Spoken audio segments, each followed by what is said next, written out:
I say, that's not this country. We have to do something. And I do say this, I say this very much. I'm not speaking to anybody but them right now.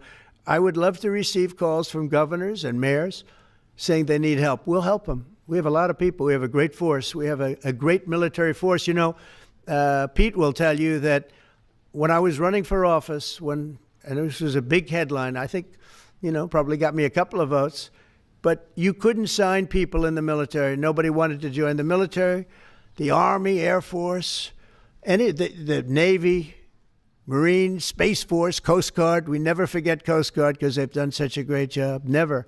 But nobody wanted to join any of them. We were way below what we wanted. Every single one. The closest was the Marines, whatever that is. You'll explain that to me. But the closest was the Marines. But every service was way down, way down. And then I got elected, and our country's the hottest country anywhere in the world right now. Everybody's talking about the USA.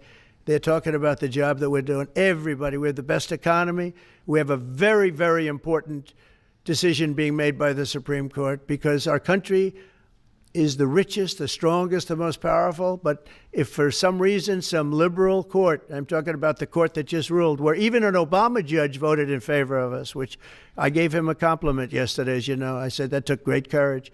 But it's a liberal court, and it's going up to the Supreme Court, who I think have been incredible people. I think they've made very wise decisions. But the tariff question, because without the tariffs, this country is in serious, serious trouble.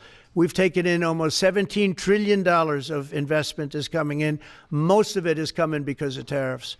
And if for some reason somebody wanted to be politically correct, I actually think it's unpolitically correct. I think politically correct is to approve it because there's nothing so popular as what's happened to our country. Our country is doing so well. But we had a liberal court gave us a very shocking ruling, and that ruling is basically saying that the trillions of dollars that are pouring into our country, putting us in a position like no country is anywhere in the world, that they'd like to see us that taken away. By the way, a lot of the people behind that lawsuit, and those countries are paying us $950 billion, and they're happy about it. They're okay. As one of them said, it's amazing that we got away with it so long. One of my friends, a leader of one of the countries, and they're fine with it. They all signed. If that ruling ever went against us, I guess we'd have to give back hundreds of billions.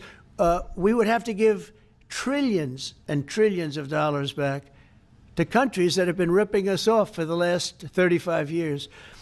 And I can't imagine it happening. On a legal basis, they have no legal basis whatsoever. But on a common sense basis, it would destroy America. Okay. We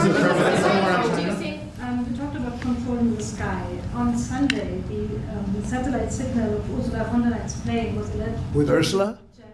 Well, she had an interesting event. She's a tremendous woman. And so what are you asking me about her? NATO is concerned about it. I do too, about this. Sure, NATO is concerned about it. Well, nobody knows where it came from, but they did take away her ability to use a phone. You know? Sometimes that's a good thing. Sometimes that could happen to me. I'd be very happy. Mr. President, reducing the tariffs on India from 50%. What does that mean? Are you considering taking away some of the tariffs that you've imposed on India? You had posted. No, we get along with India very well. But India has, you have to understand, for many years it was a one-sided relationship. Only now since I came along, and because of the power that we have with tariffs, India was charging us tremendous tariffs, about the highest in the world. They were about the highest in the world, number one. And we therefore weren't doing much business with India, but they were doing business with us because we weren't charging them. Foolishly, we weren't charging them. So they would send in massive, everything they made, they'd send it in, pour it into our country. Therefore, it wouldn't be made here, which is a negative. But we would not send in anything because they were charging us 100% tariffs. And, I'll give you an example. Harley Davidson. Harley Davidson couldn't sell into India. There was a 200% tariff on a motorcycle. So what happens? Harley Davidson went to India and built a motorcycle plant. And now they don't have to pay tariffs. Same thing as us. So what we're doing is literally thousands of companies are coming into the U.S., car companies, AI. but, more traditionally car companies. We have so many car company factories under construction or being designed right now. And they're coming from China, they're coming from Mexico, I must tell you, and they're coming from Canada, a lot of them coming from Canada. But they're coming into our country because they want to build here. And they want to build here for two reasons. Number one, they'd like to be here. And number two, the tariffs are protecting them. And number three, they want to avoid paying tariffs. When they build their cars here, they don't have any tariffs to pay. When you build here, you don't have any tariffs. Mr. President, Go ahead, in please. light of the Minnesota shooting last week, the Department of Homeland Security is now awarding more than $100 million to hundreds of faith organizations across the country to help them ramp up security. What's your vision for further protecting religious liberty across the country amid incidents of threats and So violence? religious liberty is so important, and we're talking about every religion now, and we're doing things on that nobody else has ever done, and we're going to be having a big announcement in about 2 weeks on that question. Yeah, please. On Space Command, sir, are you concerned that people may not be willing to relocate from Colorado to Alabama? No, I'm not worried. It will get somebody else. Colorado. I mean, the problem with Colorado is they have a very corrupt voting system. Look, I have so many friends in Colorado. Anytime you have mail-in voting, you have corrupt elections. Very simple. It's very simple. Even Jimmy Carter said it with his commission. They set up a commission with him and Scoop Jackson and some people, highly regarded people. And they said the finding was, if you have mail-in voting, you will have corrupt elections. Well, your radical left governor decided that he was going to have all mail-in voting in Colorado.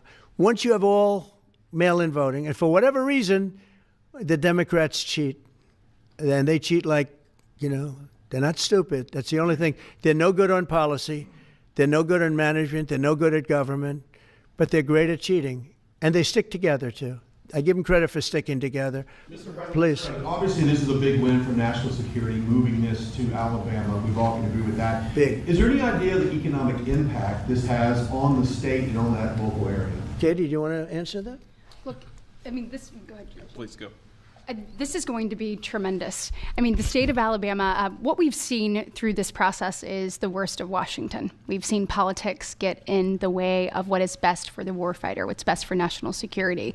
And the state of Alabama is about to show the country the best among us. So we know the economic impact is going to be tremendous. There at Redstone Arsenal, we're proud to house everything from the FBI to headquarters there for material command to a number of things. We obviously have NASA with Marshall Space Flight Center, and so this naturally fits within. When you look at the decision matrix that they placed in front of us, that's why we ranked so high, is because we have the resources necessary and the ability to build out quickly to meet the needs in front of us. As far as economic impact, it would be tremendous. Does anybody have an exact number? 1,600 jobs. 3,000 spin-off. With 3,000 spinoff. Look at this. This is teamwork right here. So we are really proud, and the people of Alabama are ready to get to work. And I've got a housing question, if you could, just for a second, Mr. Yeah, President. please. Owning a home and going about the American dream seems like it's out of touch for a lot of Americans. Just Yeah. recently, you pushed out a statement about addressing an emergency housing situation. That's right. We're thinking about doing that. Yeah, can you just? Well, we need a little help from the Fed. We have a man named Jerome Too Late Powell. You probably heard of him. He's too late. He's way too late. And the economy is so strong that it's pushing through that. Normally it would have been much tougher, but we're doing so well that we're pushing through it. But it makes it very hard for people to get mortgages because too late is too late. Very simple. He's too late. And probably political, whatever. He wasn't too late before the election. Before the election, he was cutting rates, right? Because he was hoping that, I guess, Biden would get in or that Kamala would. He was a big Biden guy. Explain that one. And then he was a Kamala person. But he was hoping, I guess, she'd win, I guess. I don't know. It didn't work out too well. But, yeah, we need a very serious cut. You know, I think that if you look back many decades ago, the United States was always the lowest, even if they were doing badly. The United States was, because without the United States, an important announcement with great friends of mine, I think I can say this group is every one of them, I rate a 10. I can't always say that, even if they're Republicans, and these are Republicans, great Republicans. I want to thank you all for being here. for this important announcement. 7 years in the making. As you know, this has been going on for a long period of time, and I am thrilled to report that the U.S. Space Command headquarters will move to the beautiful locale of a place called Huntsville, Alabama, forever to be known from this point forward as Rocket City. Okay, so Huntsville, Alabama, we love Alabama. I only won it by about 47 points. I don't think that influenced my decision, though, right? That didn't, right? But we had a lot of competition for this, and Alabama's getting it, Huntsville in particular. So congratulations, everybody. Katie, congratulations. This will result in more than 30,000 Alabama jobs, and probably much more than that, and hundreds of millions of dollars of investment, and that's billions, because it can't be millions, it's billions and billions of dollars. Most importantly, this decision will help America defend and dominate the high frontier, as they call it. I want to thank Secretary Pete Hegseth. He's doing a fantastic job. And Secretary of the Air Force Troy Mink. Troy, thank you very much. Great job you're doing, Troy. This is such a big deal. This is one that everybody wanted to know. What are you doing? I also want to thank Senators Katie Britt, and I want to give my condolences. Your grandmother, her grandmother just passed away. She was 100, right? 100, and she loves you, Mr. President. Well, and she was very proud of you. Thank you very much. Very, very proud of you. So thank you, Katie. Wonderful woman. She must have been. To produce you indirectly, I can tell you she had to be. Tommy Tuberville, who's a great coach. And I won't say anything about what happened with Alabama football this weekend. Let's leave that out. But you're not used to that, right? You're not used to that. But Tommy, Auburn won, that's right. They did. So you're happy. Tommy's been a great senator, as you know, and a fantastic guy all around. He was also a tremendous coach. House Armed Services Committee Chair Mike Rogers. Thank you, Mike. Where's Mike? Mike, thank you very much. Doing great, Mike. Representatives Barry Moore, all great friends, Robert Adderholt, Gary Palmer, and Dale Strong. Thank you all very much, fellas. Appreciate it. In my first term, I created a thing called Space Force. So important. You know, we were losing the race in space very badly to China and to Russia. And now we're far and away #1 in space. And reestablish Space Com with a mission to protect American space assets and detect any threat to our homeland. We initially selected Huntsville for the Spacecom headquarters, yet those plans were wrongfully obstructed by the Biden administration. And as you know, they moved them to a different locale. And today we're moving forward with what we want to do and the place that we want to have this. And this will be there for hopefully hundreds of years. That's where it's going to be.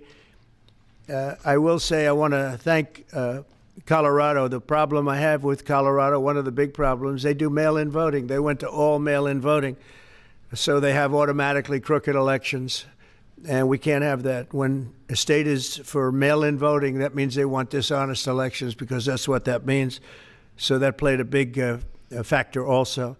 In Huntsville, Spacecom will play a key role in building the Golden Dome, as you know. That's going to be a big thing. Everybody wants to be a participant in it. Missile Defense Shield, we're going to be having a Golden Dome that the likes of which nobody's ever seen before. The finest, the best. And by the way, Canada called. They want to be a part of it, and that'll be great. But Canada wants very much to be included in that, and we're going to work something out with them, I hope.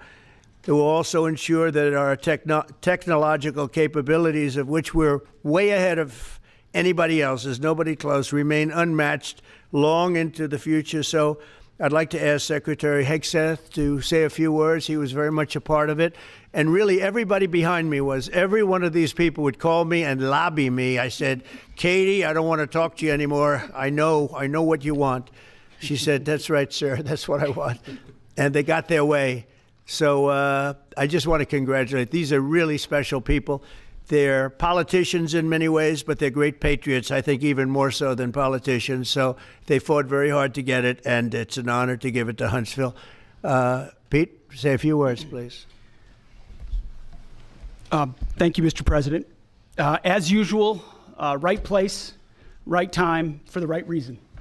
In your first administration, you established the Space Force at a time when we knew we had to be looking to that domain of space. You also reestablished SpaceCom to ensure that priority was put in place, and you, through the Air Force, independently identified that Huntsville, Alabama was the right place to put it.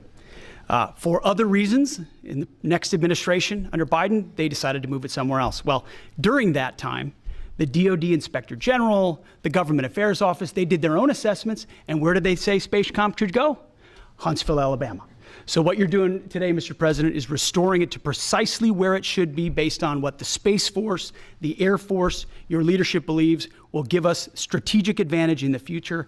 That is Huntsville, Alabama. We are way ahead in space, but this will ensure we stay leaps and bounds ahead because that's the most important domain. Whoever controls the skies will control the future of warfare. And Mr. President, today you're ensuring that happens. Thank you. Thank you very much. Katie, would you like to say something?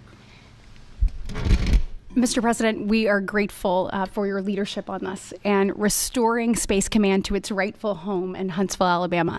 This delegation has worked together, both chambers, both parties, to make sure that Huntsville was the place that Space Command called home.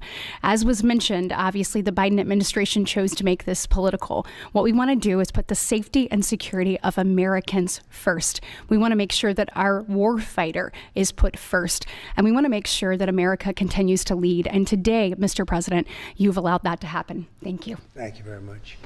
Tommy, please. Yeah, thank you. Thank you, Mr. President. This is a great day for our country, not just for our state of Alabama.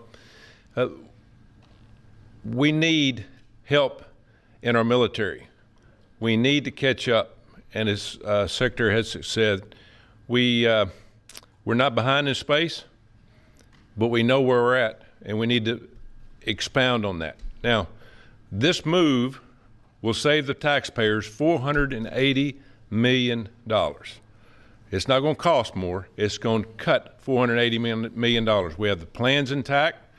It'll be behind a secure wall in Huntsville, Alabama, at Redstone Arsenal. We have 40,000 people there. We have the FBI there. We have missile defense there. We have NASA, Blue Origin, and SpaceX.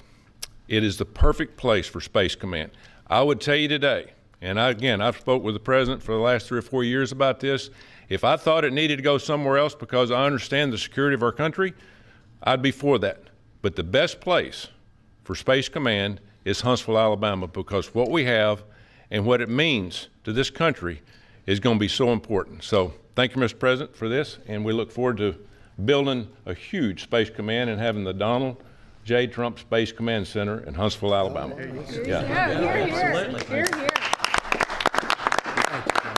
JD, would you like to say something? Sure. Well, Mr. President, thank you. I'll be very brief here.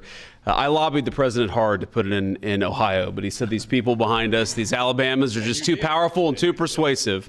And so it's in Alabama, but as Tommy said, this is exactly the right place for Space Force and Space Command. I think Americans ought to appreciate the fact that you can't win the battle of the future unless you control the skies. The cyber security, the communications, the entire infrastructure of the battle in the 21st century will be in space. So it was a visionary move in the first administration for the president to set up Space Force, and I think an equally visionary move to make sure that Space Force is right where it should be in Huntsville, Alabama. Thank you, sir. Thank you very much. Gentlemen, anybody want to say anything? Would you like to say? Mr. President, another promise made, another promise kept. You think about it, Redstone Arsenal is critical to national security. The president said when you were the 45th president, let's do what's right for national security. And today, that's exactly what we're doing. It's not because of this or that. It's because it's right for national security. You think of the 21 categories that were evaluated to determine what was best for national security. All indicators pointed back to Huntsville, Alabama, and Redstone Arsenal. We have the right people at the right place at the right time. Mr. President, on behalf of the people of the 5th Congressional District and all of Alabama, thank you for keeping your word. Thank you. Absolutely. Thank you very much. Anybody? Let me just say, Mr. President, I want to say thank you. And thank you for doing this because it was the right thing to do. When they looked at all the numbers, Huntsville was the place to go, and like you say, it was unfortunately pulled out, but you made it right. So I want to just say thank you again for a grateful nation, and to the state of Alabama, we're very grateful. Thank you, and God bless. Thank you very much. Thank you. Thank you very much. Mike, Please, go ahead. Mike? Thank you, Mr. President. Throughout history, militaries has always understood that whoever could hold the high ground held the advantage. Space is the ultimate high ground. And what we're doing with moving the Space Command to Huntsville is absolutely critical to our maintaining dominance in that sphere. And it goes hand in hand with what we're trying to do with the Golden Dome and missile defense to defend against anyone else who tries to enter that sphere. So thank you, Mr. President. Thank you very much. Please, go ahead. Thank you, Mr. President. And obviously, national defense is a huge issue. And when you look at the scores, Alabama was #1. And for political reasons, it was moved out of our state. But, Mr. President, thank you for making priorities the defense and the warfighter and the safety of this nation. And in the big, beautiful bill, that Golden Dome will be built in Huntsville, Alabama, and we're grateful for that. Thank you. Listen, as chairman of the Armed Services Committee, I care very much about what's most important for our national security. And the president held a nationwide competition to determine where we should have this command. If y'all remember, at the end of that competition, where Alabama came in first, there was a lot of complaints from the other states who did not place well. He said, we'll do it over with new criteria to accommodate your concerns. Alabama came in first in that second competition. His Secretary of the Air Force reviewed the results, said it was fair, and the president named Huntsville. It was the Biden administration that decided to make it political, even though his own Secretary of the Air Force said it was a fair competition and it should be in Huntsville. So I want you to know I appreciate this president standing up and being strong and saying he's going to make this right and put it where it rightfully belongs, and that's Huntsville, Alabama. Thank you very much. Good job. Appreciate it. So thank you all very much. You are going to leave me alone now. You're not going to call me anymore and talk about this subject, right? You promise? They'll start something else.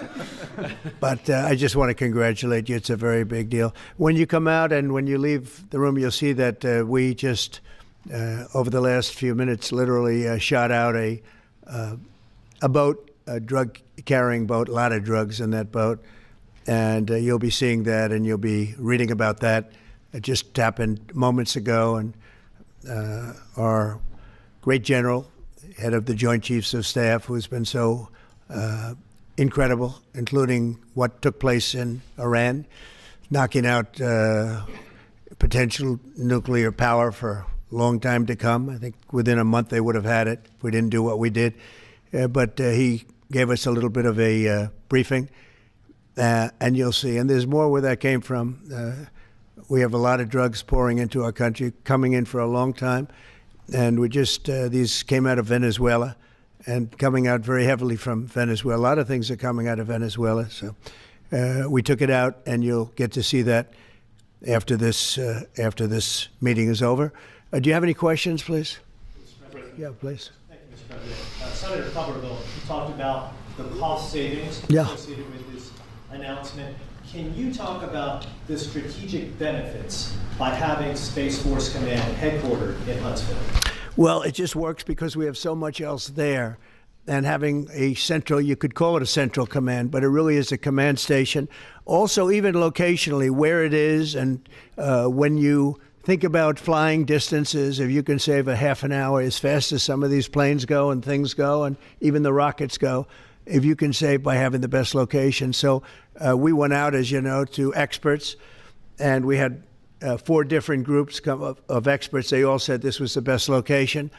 I also loved it from the standpoint, I know the people of Alabama, they are great people, work hard, and there's no games, and they're very proud of it. And I would say they fought harder for it than anybody else also. A lot of states, 5 states really wanted it, but they wanted it more. And I kid you not when I say that these people, they spoke to me a lot. That's all they wanted to talk about. They didn't want to talk about the weather. They only wanted to talk about moving to this location, moving to Alabama, Huntsville in particular. So we're honored to do it. They really wanted it badly, and they got it. Peter? President Trump, something completely different, but about a big viral social media trend over the weekend. How did you find out over the weekend that you were dead? You see that? No. People didn't see it for a couple days. 1.3 million user engagements as of Saturday morning about your demise. Really? I didn't see that. You know, I have heard, it's sort of crazy, but last week I did numerous news conferences, all successful. They went very well, like this is going very well. And then I didn't do any for 2 days, and they said there must be something wrong with him. Biden wouldn't do them for months. You wouldn't see him. And nobody ever said there was ever anything wrong with him, and we know he wasn't in the greatest of shape.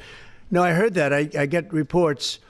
Now, you knew I did an interview that lasted for about an hour and a half with somebody, and everybody saw that was on one of your competitors. I did numerous shows and also did a number of truths, long truths, and I think pretty poignant truths.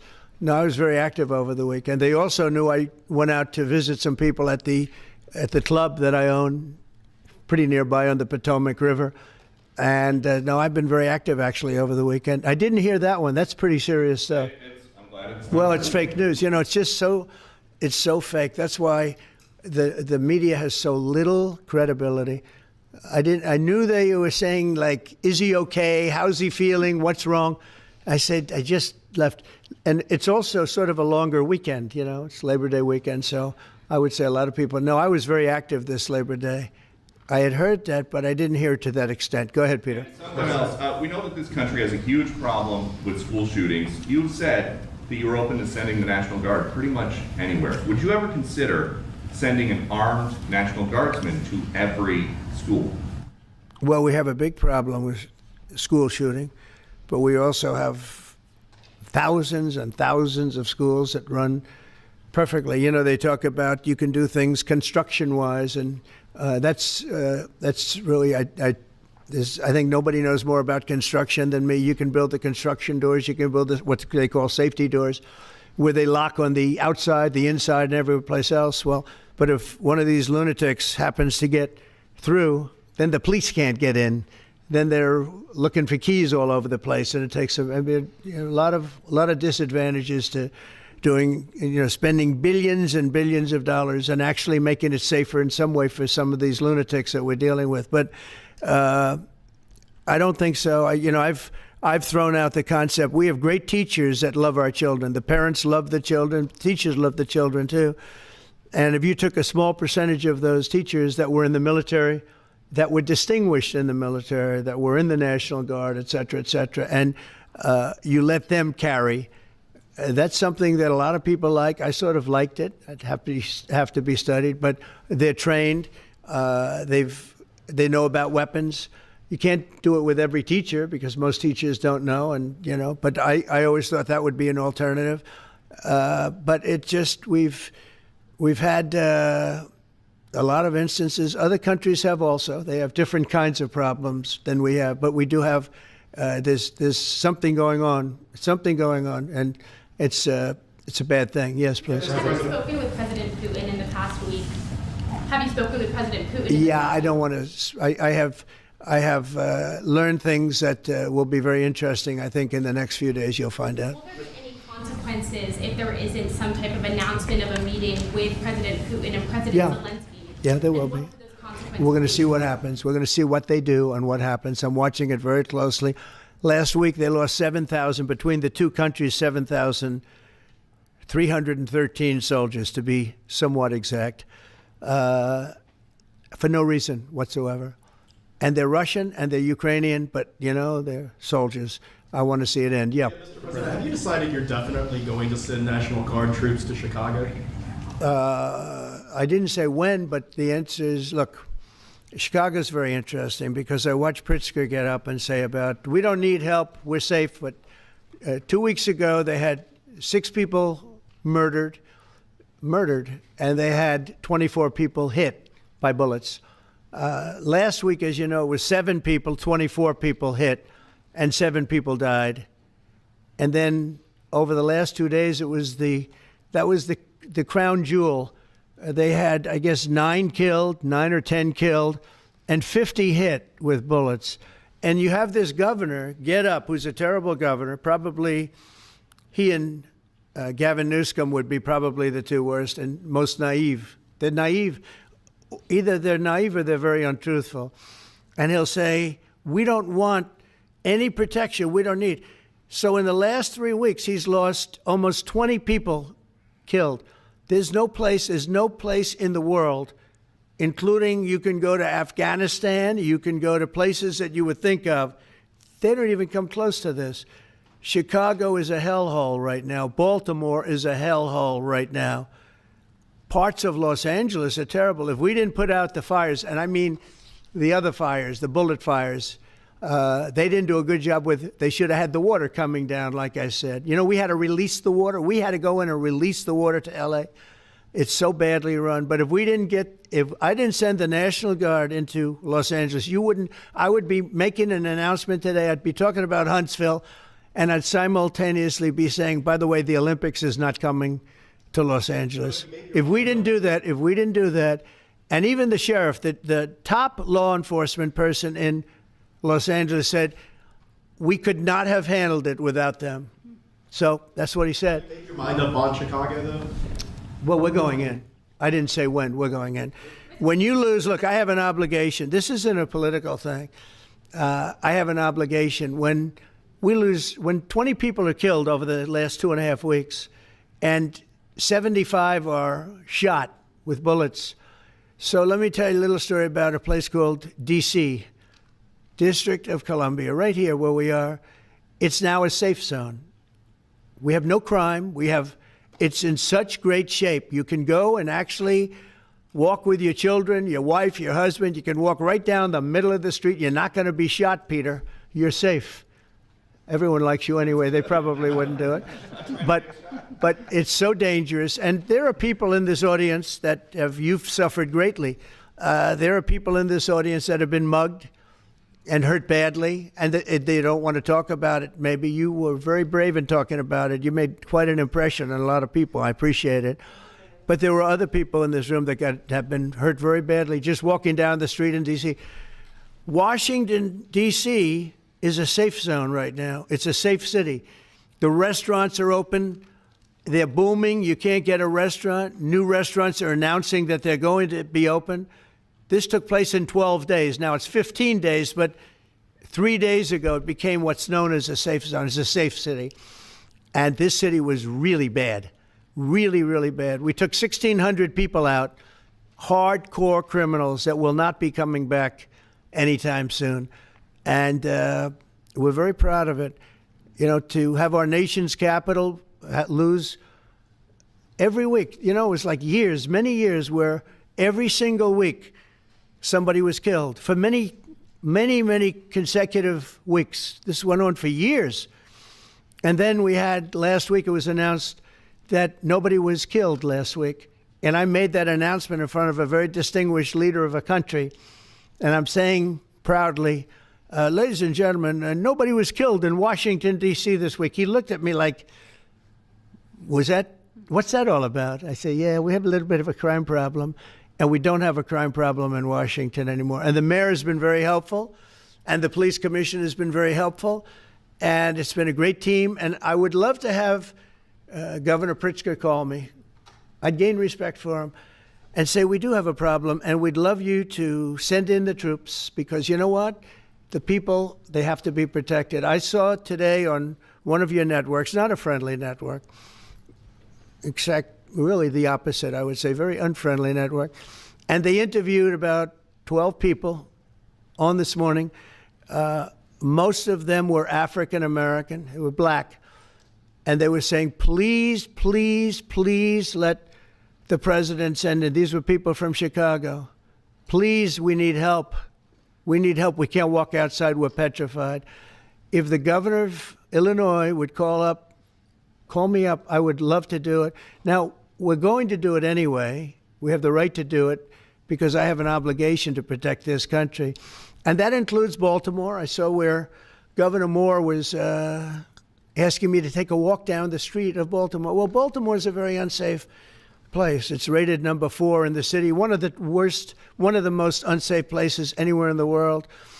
But, you know, we took care. This was a beautiful thing that happened in Washington because we showed that it could be done. And this wasn't just sending big, strong guys, and they are big and they are strong.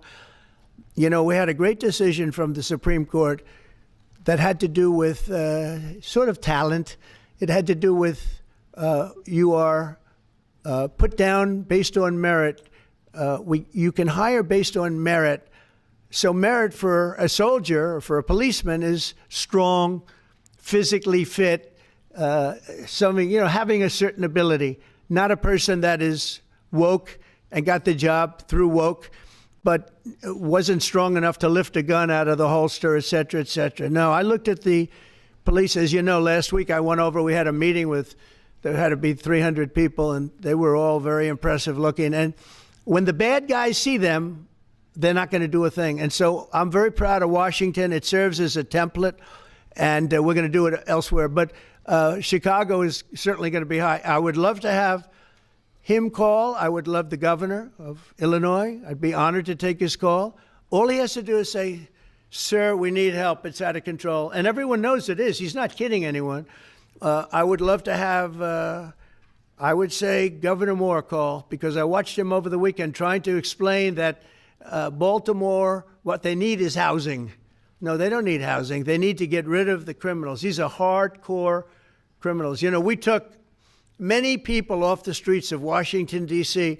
They're hardcore. They're not going to be good. In 10 years, in 20 years, in 2 years, they're going to be criminals. They were born to be criminals, frankly. They were born to be criminals, and they're tough and mean, and they'll cut your throat, and they won't even think about it the next day. They won't even remember that they did it. And we're not going to have those people. Washington, D.C. is now a safe zone. It's a safe place. And you can walk, Katie, you can walk right down the street with, by the way, one of the biggest human beings I've ever seen, which is her husband. He was a football player for like 11 years in the NFL. He's a big person. But big doesn't mean anything when they have guns and when they have knives and everything else that they have, right? But you can walk right down the street, even by yourself, and you're totally safe. Washington, D.C. is a great thing. Yes, ma'am, please. Mr. President, as you're calling on Democratic leaders across the country to work with you on crime, do you see your efforts here in D.C., including, for example, working with Mayor Bowser here as a model for bringing more bipartisanship in matters not only with crime, but also issues that matter to everyday American people's lives? So Mayor Bowser's been great. She could have taken the thing, and then after I clean it up, they'll take